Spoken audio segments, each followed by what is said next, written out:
다 함께 사도신경으로 우리의 신앙을 고백드리겠습니다. 나는 전능하신 아버지 하나님 천지의 창조주를 믿습니다. 나는 그의 유일하신 아들 우리 주 예수 그리스도를 믿습니다. 그는 성령으로 잉태되어 동정녀 마리아에게서 나시고 본디오 빌라도에게 고난을 받아 십자가에 못 박혀 죽으시고 장사된 지 사흘 만에 죽은 자 가운데서 다시 살아나셨으며 하늘에 오르시어 전능하신 아버지 하나님 우편에 앉아 계시다가 거기로부터 살아있는 자와 죽은 자를 심판하러 오십니다. 나는 성령을 믿으며 거룩한 공교회와 성도의 교제와 죄를 용서받는 것과 몸의 부활과 영생을 믿습니다. 아멘.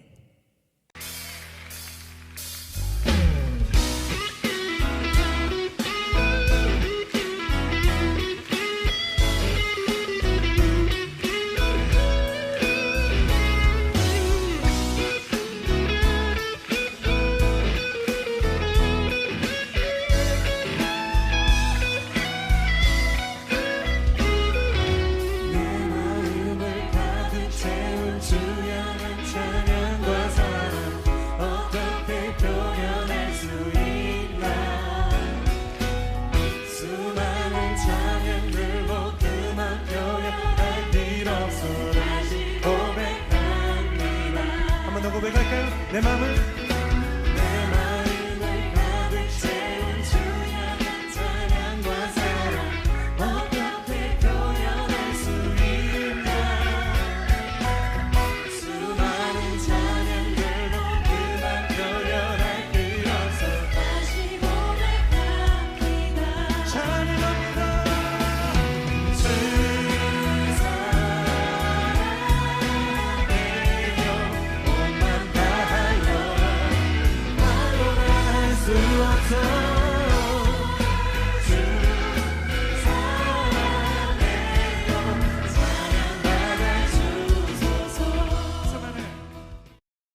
살아계셔서 우리와 함께 하시는 하나님 아버지, 그 은혜와 사랑에 감사와 찬양을 드립니다. 예수님을 믿는 사람으로 살지 못하는 모든 것들을 용서하시고 그 때마다 즉시로 일어서며 반응하는 자 되기 원합니다. 이웃을 사랑하고 섬기지 못하는 부족함과 바쁨을 용서하시고 작은 때로는 부족해 보이는 마음이라도 표현하는 입술과 표현하는 손과 발이 되기 원합니다. 코로나 시국 가운데 하나님의 마음을 알아가며 품게 하시어 복 있는 사람으로, 믿음의 사람으로 가야 할 곳과 서야 할 길과 앉아야 할 자리에서 빛의 사람이 되기 원합니다. 이 시간 예배 가운데 더욱 우리 주 하나님이심을 의지하며 전도사님과 학생과 교사가 말씀 앞에 눈과 마음이 열리기를 소망합니다. 우리를 위해 이 땅에 사람으로 다녀가신 예수님의 이름으로 기도드립니다. 아멘. 오늘 우리에게 주시는 하나님의 말씀은 마태복음 5장 38절에서 48절까지의 말씀입니다. 또 눈은 눈으로 이는 이로 갚으라 하였다는 것을 너희가 들었으나 나는 너희에게 이르노니 악한 자를 대적하지 말라. 누구든지 내 오른편 뺨을 치거든 왼편도 돌려대며 또 너를 고발하여 속옷을 가지고자 하는 자에게 겉옷까지도 가지게 하며 또 누구든지 너로 억지로 오리를 가게 하거든 그 사람과 십리를 동행하고 내게 구하는 자에게 주며 내게 꾸고자 하는 자에게 거절하지 말라. 또 내 이웃을 사랑하고 내 원수를 미워하라 하였다는 것을 너희가 들었으나 나는 너희에게 이르노니 너희 원수를 사랑하며 너희를 박해하는 자를 위하여 기도하라. 이같이 한즉 하늘에 계신 너희 아버지의 아들이 되리니 이는 하나님이 그 해를 악인과 선인에게 비추시며 비를 의로운 자와 불의한 자에게 내려주심이라. 너희가 너희를 사랑하는 자를 사랑하면 무슨 상이 있으리요? 세리도 이같이 아니하느냐? 또 너희가 너희 형제에게만 무난하면 남보다 더하는 것이 무엇이냐? 이방인들도 이같이 아니하느냐?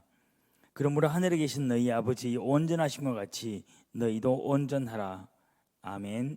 오늘 말씀의 제목은 그리스도인의 삶의 윤리입니다. 그리고 부제로 사랑이라고 표현해 보았습니다. 너희는 세상의 소금이니 소금이 만일 그 맛을 잃으면 무엇으로 짜게 하리요? 후에는 아무 쓸데없이 다만 밖에 버려져 사람에게 밟힐 뿐이니라. 너희는 세상의 빛이라. 산 위에 있는 동네가 숨겨지지 못할 것이요 사람이 등불을 켜서 말 아래에 두지 아니하고 등경 위에 두나니 이러므로 집안 모든 사람에게 비치느니라. 이같이 너희 빛이 사람 앞에 비치게 하여 그들로 너희 착한 행실을 보고 하늘에 계신 너희 아버지께 영광을 돌리게 하라. 아멘. 여러분은 세상의 소금입니다. 여러분은 세상의 빛입니다. 지난주 우리는 예수님께서 우리를 향하여 하신 선포, 너희는 세상의 소금이라, 너희는 세상의 빛이라는 내용으로 함께 말씀을 묵상해 보았습니다. 그리고 이 선포는 교회에서 예배를 드리는 우리가 반드시 세상에서 소금과 빛으로 역할을 감당하면서 살아야만 하는 그러한 사명이 우리에게 있다는 것을 다시 한 번 더 확인해 보았습니다. 오늘 본문을 통해서는 우리가 어떻게 세상에서 살아가는 것이 세상의 소금과 빛으로 사는 것인지에 대한 구체적인 삶의 윤리를 예수님께서는 말씀해 주고 계십니다. 또 눈은 눈으로 이는 이로 갚으라 했다는 것을 너희가 들었으나, 눈에는 눈, 이에는 이. 굉장히 우리에게 익숙한 문구입니다. 이것은 고대 최초의 성문법으로 알려진 바빌로니아의 함무라비 법전에서 기록된 내용입니다. 이 법전의 내용을 읽으면 여러분은 고대법은 정말 잔인하였다라고 아마 생각할 수 있을 것입니다. 상대방의 눈을 다치게 한 사람은 눈을 그대로 다치게 하고, 이를 부러뜨린 사람은 자신의 이를 부러뜨리게 만드는 굉장히 잔인하다고 생각되는 법전의 내용입니다. 그러나 눈에는 눈, 이에는 이, 이것이 이야기하는 고대법은 오히려 고대 사회에서는 가벼운 처벌의 내용입니다. 고대 사회에서는 누군가로부터 상해를 입었을 때 이 사람이 자신의 가해자에게 훨씬 더 심한 보복을 가해야 했습니다. 그래서 이런 부상을 당했을 때 심지어는 다른 사람의 생명을 빼앗기까지 복수를 하는 경우가 일반적이었습니다. 이런 상황에서 이 법전의 내용은 자신에게 가해를 입힌 이상의 복수를 금지하도록 명시한 것입니다. 그렇기 때문에 고대 사회에서 일반적으로 가해지던 복수의 내용보다는 훨씬 더 가볍게 처리된 것이 분명합니다. 이 함무라비 법전의 내용은 고대 사회에서뿐만 아니라 후대까지 큰 영향을 미치게 됩니다. 그래서 눈에는 눈, 이에는 이 처벌이 고대 근동 대부분 지역의 국가 민족의 사회적 통념으로 자리 잡게 됩니다. 그러나 예수님 시대에는 이 법전의 내용이 조금 더 발전이 됩니다. 가해자의 신체를 상하게 하는 대신 금전적 배상이 이루어지도록 합니다. 오늘날과 상당히 유사한 법전의 내용이라고 생각됩니다. 그래서 예수님께서 말씀하신 눈에는 눈, 이에는 이라는 이 법적인 의미는 신체를 상하게 한 사람에게 이루어지는 적절한 법률적인 보상을 의미합니다. 그리고 이것은 현대 사회에서도 지극히 당연한 대응으로 이루어지고 있습니다. 그런데 오늘 예수님께서는 우리에게 이런 사회적 통념을 넘어서는 윤리를 가르치고 계십니다. 나는 너희에게 이르노니 악한 자를 대적하지 말라. 누구든지 내 오른뺨을 치거든 왼편도 돌려대며. 예수님께서는 악한 자를 악으로 대적하지 말라고 가르치고 계십니다. 그러시면서 오른쪽 뺨을 때리는 사람에게 왼쪽 뺨도 대어주라고 말씀하십니다. 여기서 오른쪽 뺨을 때린다는 것은요, 당시 사회에서 법적으로 보상이 가능한 명예훼손의 행동이라고 생각하면 됩니다. 그렇기 때문에 당연히 법으로 대응할 수 있는 수치를 당하더라도 그것을 법으로 대응하지 말라는 가르침으로 받아들일 수 있습니다. 또 너를 고발하여 속옷을 가지고자 하는 자에게 겉옷까지도 가지게 하며. 당시 사회에는 여벌옷이 넉넉하지 않은 사회였습니다. 이런 사회에서 속옷과 겉옷이 가지는 의미가 또 오늘날의 속옷과 겉옷의 의미와는 약간 차이가 있습니다. 먼저 속옷은 오늘날 우리가 입는 반팔 티셔츠처럼 소매가 있는 그리고 맨살 위에 입는 옷을 말합니다. 그 다음 겉옷은 외투와 같은 것으로 가난한 사람들에게는 이불의 역할을 하기도 하였습니다. 또한 무더운 팔레스틴 지역의 기후를 고려하면 그들은 한 벌의 속옷과 겉옷맛을 입고 다녔습니다. 이런 상황 속에서 길거리에서 누군가에게 속옷과 겉옷을 제공하게 되면은 그 제공한 사람은 벌거벗게 돼서 엄청난 수치를 당하게 되고 거리를 쉽게 다닐 수 없는 본인의 자유를 빼앗기게 됩니다. 근데 예수님은 이런 상황을 아시면서도 속옷을 가지고자 하는 사람에게 겉옷까지도 제공하라고 말씀을 하고 계십니다.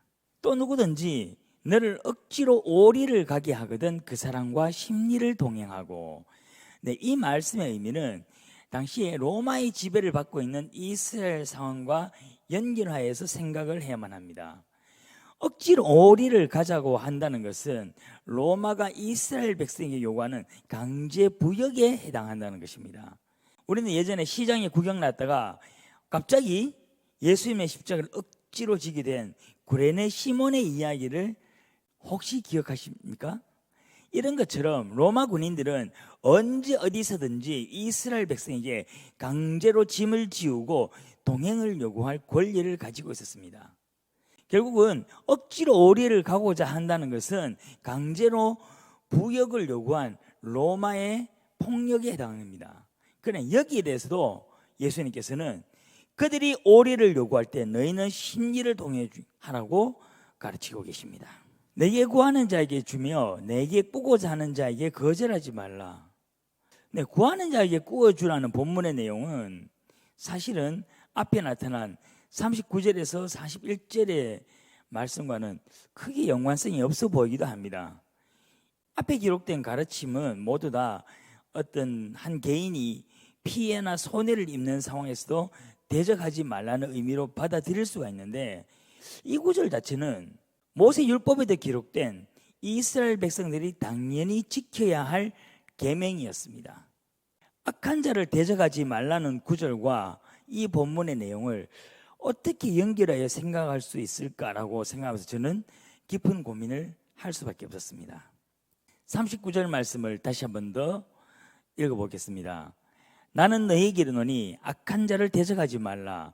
누구든지 내 오른뺨을 치거든 왼편도 돌려대며. 우리는 이 39절에 기록된 악한 자를 대적하지 말라는 말씀의 의미를 좀 더 정확하게 이해할 필요가 있습니다. 이 말씀의 의미를 가장 단순하게는 악한 자들에 대하여 법적으로 또는 사회적인 방법으로 맞서지 말라는 의미로 우리가 받아들일 수 있습니다. 그러나 단순히 악한 자들의 악한 행동에 맞서지 말라는 것은 과연 그들이 가진 권력에, 그들이 가진 힘에, 그들이 행동하는 폭력에 저항하지 말고 순응하라는 말씀이실까요? 오른쪽 뺨을 때리면서 나의 명예를 훼손하는 사람에게 저항하지도 말고 순응하고, 제국의 힘과 권위를 내세워서 오리를 가자고 요구하는 로마 군인들의 명령에 순종하고, 속옷을 요구하는 사람에게 겉옷까지 내어주고, 즉 내가 가진 모든 것을 빼앗기면서도 저항하지 않는 삶을 사는 것이 정말 예수님께서 오늘 우리에게 요구하는 삶일까요? 우리 학생들이 상황에 맞춰서 이야기 보면은 학교 폭력을 행사하는 일진들이 여러분의 돈과 옷과 신발을 빼앗고, 그래서 여러분한테 빵 셔틀을 시키고 우유 셔틀을 시키고, 이런 그들의 불의한 요구에도 철저히 순종하면서 그들에게 저항하거나 대항하지 않는 것, 과연 여러분에게 예수님께서 그러한 삶을 살라고 말씀하고 있을까요? 이 말씀을 통한 예수님께서 우리에게 요구하는 것은 바로 오히려 소극적인 순응이라든가 저항하지 않는 것이 아닌 적극적인 저항과 적극적인 대응을 말씀하고 있습니다. 이 적극적인 대응의 방법이 무엇이냐? 바로 사랑이라는 것입니다. 39절에서 42절까지 기록된 이 삶의 구체적 정신이 바로 예수 그리스도께서 우리에게 요구하는 사랑입니다. 오늘 본문은 결코 우리에게 악을 행하는 사람들에게 이렇게 행동하라는 아주 간단한 행동 윤리를 우리가 받아들여서는 곤란합니다. 우리에게 악한 행동을 하는 사람들 앞에서 우리는 어떻게 살아야 하는가, 어떤 정신으로 나아가야 하는가, 바로 그리스도인의 근본적인 삶의 정신에 대하여 예수님께서는 말씀하고 계신다는 것입니다. 그리고 그 근본적인 삶의 정신은 결국 사랑이라고 말씀하고 있습니다. 내 오른쪽 뺨을 때리는 사람에게 사랑으로 내 왼쪽 뺨을 내어주라고 말씀하고 계십니다. 나를 고발하여서 내 속옷을 뺏으려는 사람에게 사랑으로 내 겉옷까지도 내어주라고 말씀하고 계십니다. 나를 부려서 오리끼를 강제부역을 시키는 로마 군인까지도 사랑으로 그와 심리기를 동행하라고 말씀하고 계십니다. 내게 꾸고자 하는 모든 사람에게 그가 비록 나와 깊은 갈등이 있고 내 원수라 할지라도 그에게 사랑으로 기꺼이 꾸어줄 수 있어야 한다는 것을 말씀하고 있습니다.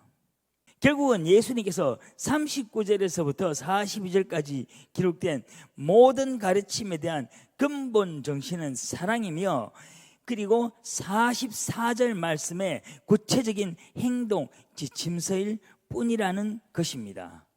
또 내 이웃을 사랑하고 내 원수를 미워하라 하였다는 것을 너희가 들었으나 나는 너희에게 이르노니 너희 원수를 사랑하며 너희를 박해하는 자를 위하여 기도하라. 예수님의 가르침은 우리가 당하는 악한 행동에 대해서 우리가 악으로 또는 법으로 사회 정의로 갚는 것이 아니라 우리에게 악한 행동을 하는 그 원수일지라도 그들을 사랑하라는 것이 예수님의 가르침인 것입니다. 이같이 한즉 하늘에 계신 너희 아버지 아들이 되리니 이는 하나님이 그 해를 악인과 선인에게 비추시며 비를 의로운 자와 불의한 자에게 내려주심이라. 하나님의 은혜는 그리스도인들에게만 제한적으로 임하는 은혜가 아니라고 오늘 본문은 이야기하고 있습니다. 하나님께서 내려주시는 해는 악인과 선인을 구별하지 않습니다. 하나님께서 부어주시는 비는 의로운 자와 불의한 자를 구별하지 않습니다.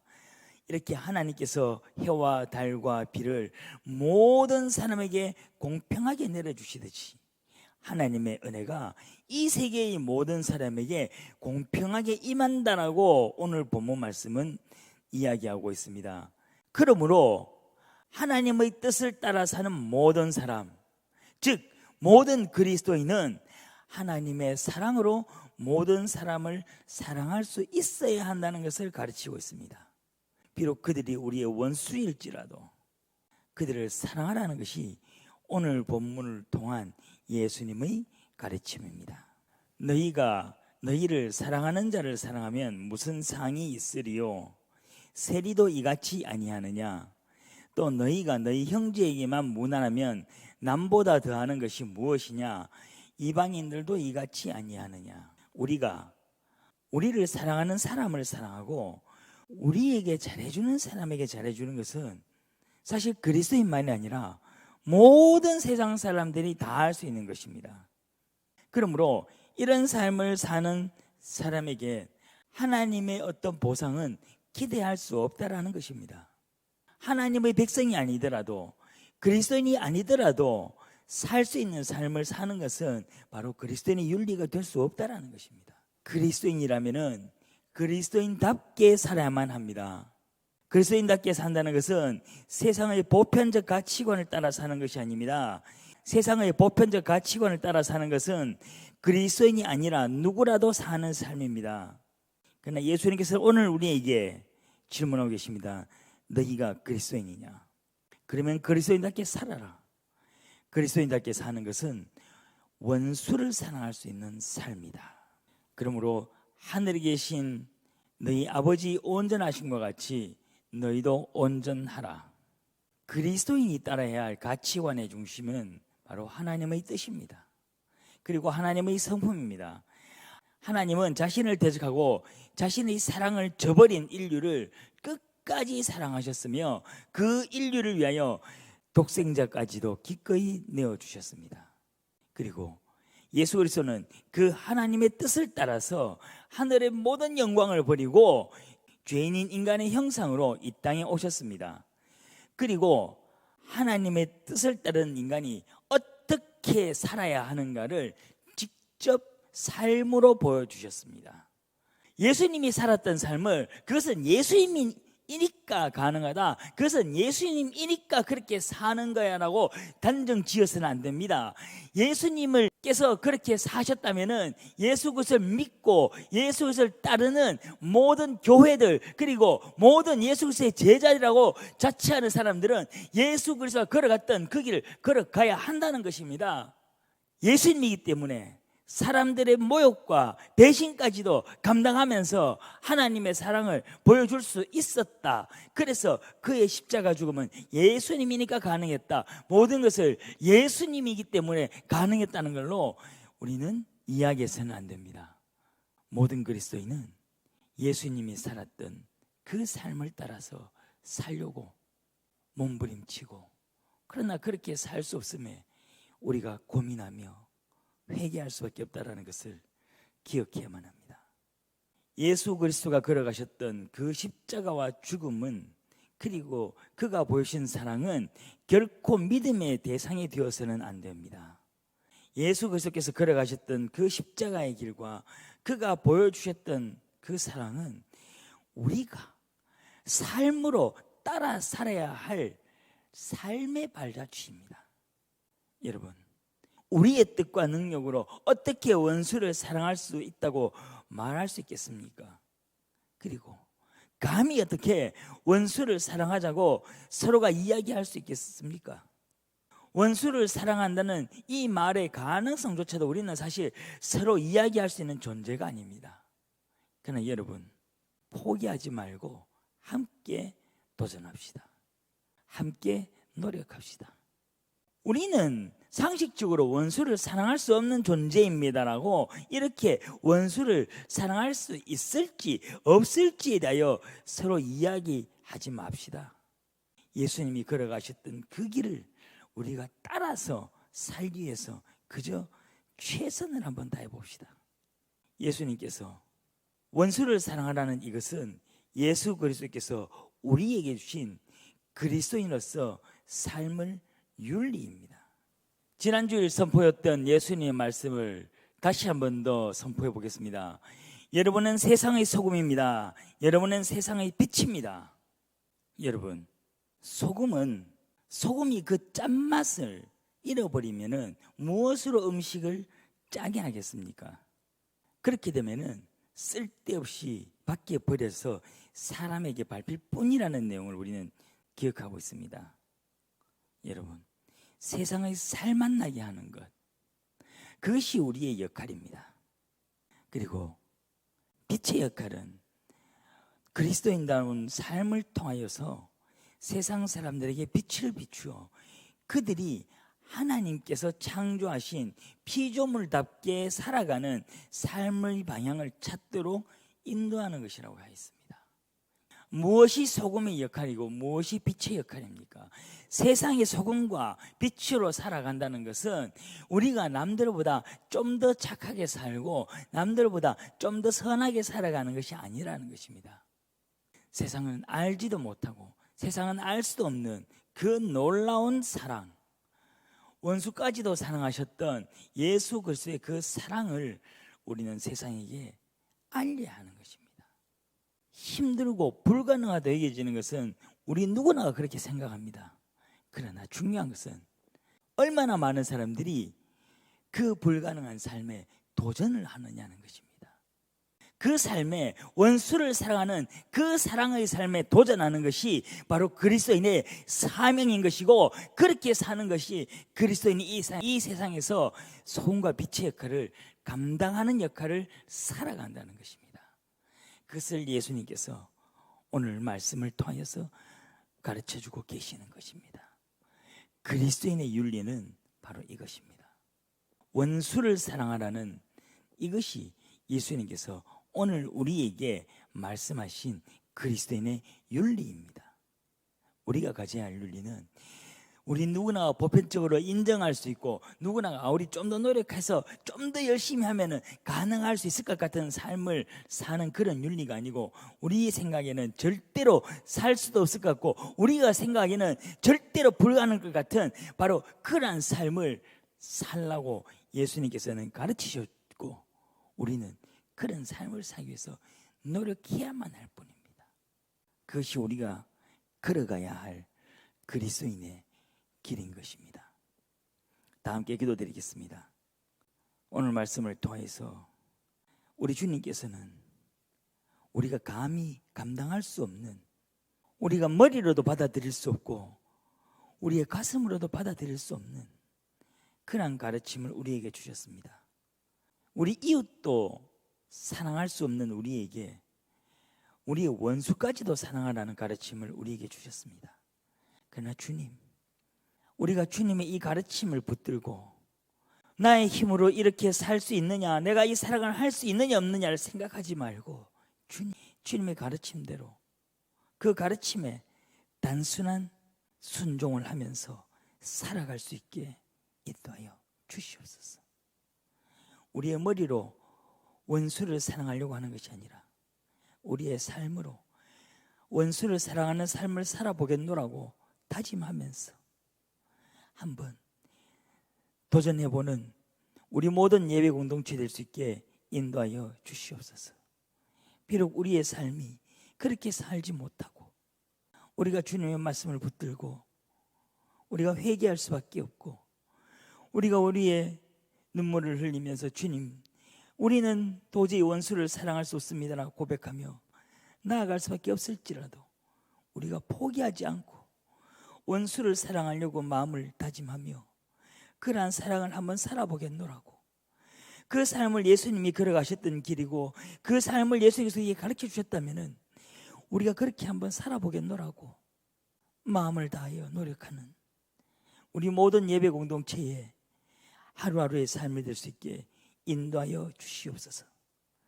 이 모든 말씀 우리 주 예수 그리스도의 이름으로 기도드립니다. 아멘. 다 함께 주기도문 드리겠습니다. 하늘에 계신 우리 아버지, 아버지의 이름을 거룩하게 하시며 아버지의 나라가 오게 하시며 아버지의 뜻이 하늘에서와 같이 땅에서 이루어지게 하소서. 오늘 우리에게 일용할 양식을 주시고 우리가 우리에게 잘못한 사람을 용서하여 준 것 같이 우리 죄를 용서하여 주시고 우리를 시험에 빠지지 않게 하시고 악에서 구하소서. 나라와 권능과 영광이 영원히 아버지의 것입니다. 아멘.